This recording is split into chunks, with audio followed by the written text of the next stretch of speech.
నాకు పర్సనల్గా తెలిసిన ఒక థింగ్ ఏంటంటే ఒక్క సినిమా గురించి పేరు నువ్వు ఆల్రెడీ నా ఇంటర్వ్యూలో ప్రీవియస్గా చెప్పు డిజిటల్ 2 ఆ సినిమా గురించి ఒక 1 ఇయర్ నువ్వు వెయిట్ చేసి వేరే ఏ ప్రాజెక్ట్స్ వచ్చినా ఒప్పుకోకుండా Yeah. వన్స్ I అది రిలీజ్ thought అయిన అది తర్వాత రిలీజ్ నువ్వు అయిన తర్వాత కనిపించలేనప్పుడు నాకు యాజ్ ఎ ఆర్టిస్ట్గా నీకు ఏమనిపించింది?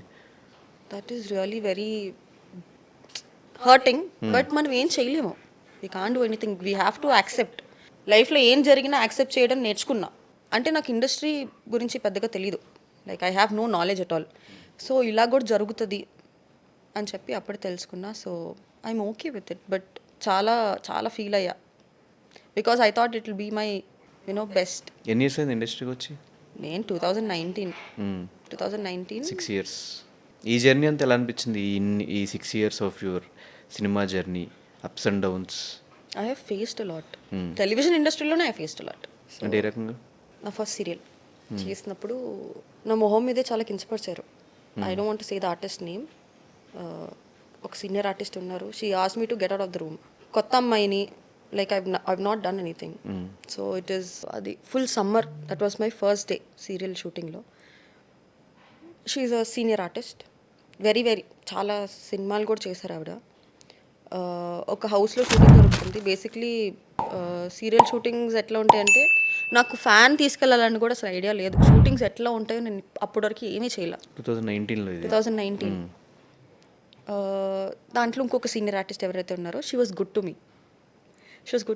ఫుల్ చెమటలు వచ్చేసింది. నేను మా సిస్టర్ వెళ్ళాం షూటింగ్, ఫస్ట్ డే ఆఫ్ షూటింగ్కి వెళ్తే పాపం ఆవిడ నన్ను చూడలేక కింద ఒక రూమ్లో మాత్రమే ఏసీ ఉంది. ఆ రూమ్లో ఒక సీనియర్ ఆర్టిస్ట్ ఉన్నారు.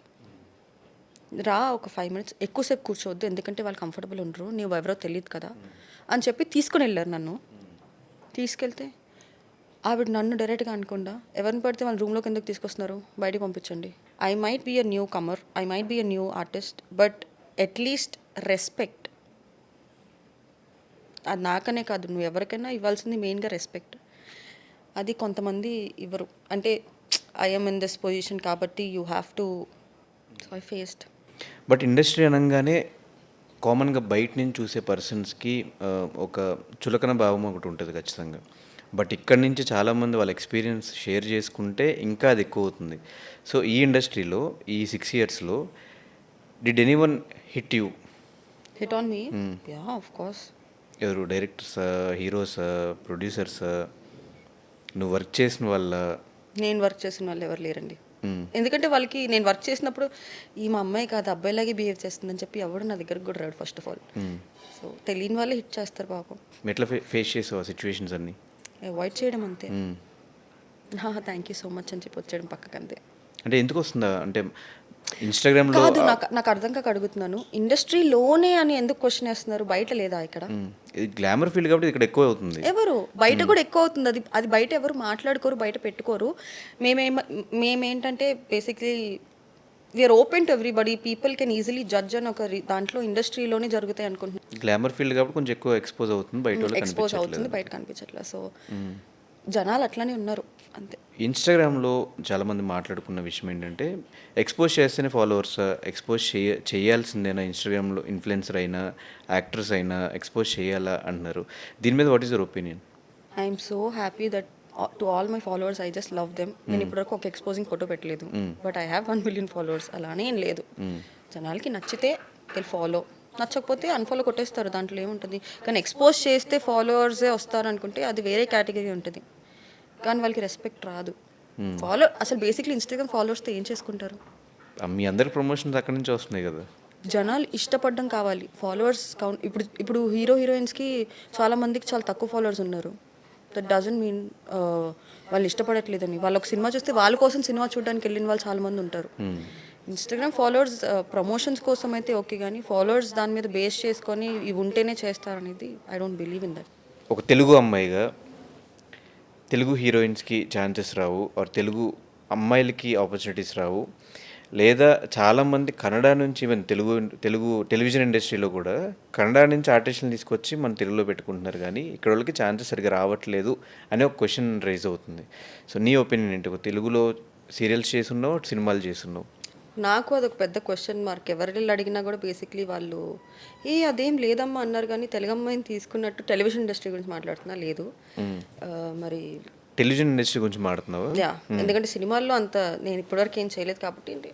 సో అంటే ఇప్పుడు ఛాన్స్ రాలేదంటే మేబీ ఏదో ఉండే ఉంటుంది కదా ఆ థియరీ. ఉంటుంది, మరి వాళ్ళు ఎందుకు సెలెక్ట్ చేయట్లేదో వాళ్ళకే తెలియాలి. చాలామంది తెలుగు అమ్మాయిలు they're up for the skin show also. ఒకవేళ స్కిన్ షోనే ప్రాబ్లం అనుకుంటే, కానీ స్కిన్ షో కాకుండా ఇప్పటివరకు వచ్చినవన్నీ చాలా ట్రెడిషనల్ రోల్స్ కూడా వస్తున్నాయి, కానీ దానికి కూడా తెలుగు అమ్మాయిలు తీసుకోవట్లా. సో వాళ్ళకి ఎవరు బాగుంటే వాళ్ళు తీసుకుంటున్నారు ఏమో తెలీదు. బట్ మా అందరికి కూడా క్వశ్చన్ మార్క్ అది, why they not choosing Telugu girls అని. సో బట్ టెలివిజన్ ఇండస్ట్రీకి వచ్చేసి ఎందుకు లీడ్ రోల్స్ అంతా ఒక నేను ఇప్పటివరకు ఒక లీడ్ రోల్ కూడా చేయలేదు. కన్నడ నుంచి అక్కడ నుంచి వచ్చిన వాళ్ళని పెట్టుకుని ఇక్కడ వాళ్ళకి ఎక్కువ ఛాన్సెస్ ఇవ్వట్లేదు అని ఒక వన్ సైడ్ వర్షన్ వినిపిస్తూ వచ్చింది. వన్ సైడ్ కాదు, అది ఎవిడెంట్. ఇప్పుడు ఏమన్నా ఒక్కళ్ళో ఇద్దరు తెలుగు అమ్మాయిల్ని సీరియల్ హీరోయిన్గా తీసుకున్నారు, కానీ నేను ఉన్నప్పుడు అయితే తెలుగు అమ్మాయిలు అసలు క్యారెక్టర్ ఆర్టిస్టులు అంతే. Even I was a character artist, they don't give me a proper role. ఎందుకు ఆ క్వశ్చన్ ఎప్పుడు మీరు రేస్ చేయలేదా? దానికి చేసినా కూడా మీకు ఆన్సర్ రాదు. నేను చాలాసార్లు క్వశ్చన్ రేస్ చేశాను. నేను ఫైట్ చేశాను. నేను ఫైట్ చేయడం వల్ల నేను నెగిటివ్ అయ్యాను తప్ప చేంజ్ ఏం లేదు. సో నీకేమనిపించింది? మనం అనుకుంటాం కదా మనకి ఎందుకు ఛాన్సెస్ ఇవ్వట్లేదు, కన్నడ నుంచి ఎందుకు తెచ్చుకుంటున్నారు, మనం ఫ్లెక్సిబుల్ అంటే వీళ్ళు ఫ్లెక్సిబుల్ కాదా, వాళ్ళు ఫ్లెక్సిబుల్గా పనిచేస్తారా, వీళ్ళు డెడికేషన్ కాదా, అలా అనుకుంటే మీకు చెప్పనా, నేను మార్నింగ్ అందరికన్నా ఫస్ట్ సెట్కి వెళ్ళేది నేనే, అందరికన్నా లాస్ట్ ప్యాకప్ అయ్యి లాస్ట్ షాట్ పెట్టేది నాకే. నేను ఎప్పుడూ ఏ గొడవ చేయలేదే మీరు నన్ను త్వరగా పంపించండి అని. ఈవెంట్స్ జరుగుతాయి, వాష్రూమ్కి దానికి ఏమన్నా ఎమర్జెన్సీ తినడం కూడా నేను పైన సెట్లోనే తింటాను maximum. But I don't know why, it's a question mark. వాళ్ళే ఆన్సర్ ఇవ్వాలి. నీకు చాలా మంది కన్నడ ఫ్రెండ్స్ ఉన్నారు కదా ఇక్కడ వాళ్ళు, సో వాళ్ళ దగ్గర ఎప్పుడు డిస్కషన్ రాలేదా మీకు? నా కన్నడ ఫ్రెండ్సే నన్ను అడుగుతారు, you look so good actually compared to the నువ్వు చేసే సీరియల్స్లో హీరోయిన్స్తో కంపేర్ చేసుకుంటే నువ్వే కనిపిస్తున్నావు, బట్ నీకు ఎందుకు ఇవ్వట్లేదు. మీరే అడిగితే ఇంక నేను ఎవరిని అడగాలి. సో ఎక్కువ సీరియల్స్ కూడా చేయలేదు నువ్వు, 1 or 2 చేసినట్టు అంతే కదా? 4 చేశా. 4 సీరియల్స్ అయినాయా? నాకు అప్పుడప్పుడు నా సీరియల్స్ చూసి అరే నేనే కనిపిస్తున్నాను కదా నన్ను ఎందుకు తీసుకోవట్లేదు అని జరిగినాయి. మరి వాళ్ళకి ఆ క్యారెక్టర్కి నేను సెట్ అవ్వను అనిపించాను, లేదా సెట్ అయినా కూడా basically they wanted another option తెలీదు. నాకు ఒక సీరియల్ అయితే నా చేస్తున్న సీరియల్ సెట్లోకి వచ్చి ప్రొడ్యూసర్ అందరి ముందు అనౌన్స్ చేసి నెక్స్ట్ సీరియల్లో హీరోయిన్ తినే అని, అందరి ముందు మేనేజర్ ఆల్సో రోల్ చేసి నెక్స్ట్ సీరియల్లో తినే అని కట్ చేస్తే 3-4 days తర్వాత వేరే అమ్మాయి she came from Bengaluru promo కూడా రిలీజ్ చేస్తారు. అయ్యో ఐ ఫేస్డ్ షిట్. నేను అందుకే నమ్మడం మానేసి, ఎవరైనా వచ్చి చెప్పినా కూడా అది జరిగేంత వరకు నమ్మను నేను. అది జరిగి షూటింగ్ అయ్యి టెలివిజన్ ఆర్ స్క్రీన్ మీద కనిపించేంత వరకు నేను నమ్మడం మానేసి. సో ఈ ఫైట్ చేయడాలు ఇవేం రావు, చేశాను, నేను చేశాను ఫైట్ చేశా, but there is no difference. నేను నెగిటివ్ అయ్యాను ఇంకా ఫైట్ చేసింది, ఈ అమ్మాయికి నోరు ఎక్కువ. నేను ఫైట్ చేస్తుంది ఒక జెన్యున్ రీజన్కి ఐమ్ ఫైటింగ్, బట్ నా నోరు కనిపిస్తుంది కానీ నా బాధ కనిపించట్లేదు వాళ్ళకి. సో వదిలేసా, ఇంకా నచ్చితే చేస్తాను, నచ్చకపోతే లేదు. సో ఫైనల్గా what is your ultimate goal? ఏం చేద్దామని ultimate goal in life to be happy. ఏదైనా చేస్తావు కానీ హ్యాపీగా ఉండాలి. Career wise goal I want to see myself on a big screen was my dream. So dream కోసం I'm trying so hard, but I'm in a situation where అయినా okay అవ్వకపోయినా okay, because it is very hard. Industry బయట చూసి అందరూ చాలా ఈజీగా judge చేస్తారు, సినిమానే కదా ఏముంది అని, కానీ కాదు, చాలా కష్టం.